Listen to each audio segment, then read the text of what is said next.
புரட்சி தலைவர் எம்ஜிஆர் அவர்களை பற்றி கந்தசாமி எம்எல்ஏ அவர்கள் கூறியதை தற்பொழுது காண்போம்.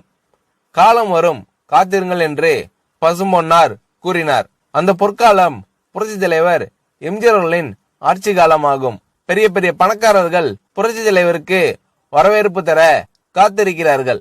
ஆனால் புரட்சி தலைவர் எம்ஜிஆர் அவர்கள் குடிசைகளுக்கு சென்று ஏழை மக்களின் குறைகளை கேட்கிறார்.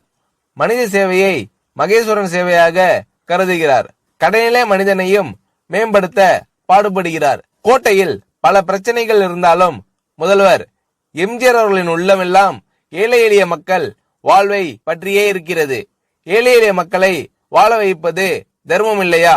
2.5 ஆண்டுகளுக்கு முன்பு நானும் பெரியசாமியும் சொன்ன சில கருத்துக்கள் புரட்சி தலைவர் எம்ஜிஆர் அவர்களின் காதில் விழுந்தன. உடனே பசும்பொன்னார் பிறந்த நாளை அரசு விழாவாக நடத்த உத்தரவிட்டார் எம்ஜிஆர் அவர்கள். பசும்பொன் முத்துராமலிங்க தேவர் அவர்களின் படம் திறந்து வைக்கப்படும், மாவட்டத்திற்கு அவரது பெயர் வைக்கப்படும் என்று சொல்லி வேறு என்ன வேண்டும் என்று ஒரு தாய் குழந்தையிடம் கேட்பது போல் கேட்டார் புரட்சி தலைவர் எம்ஜிஆர் அவர்கள்.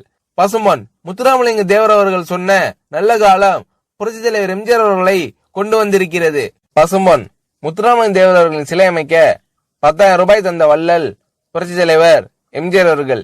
இதையெல்லாம் விளம்பரம் இல்லாமல் செய்தார் என்று புரட்சி தலைவர் எம்ஜிஆர் அவர்களை பற்றி கந்தசாமி எம்எல்ஏ அவர்கள் கூறுகிறார்.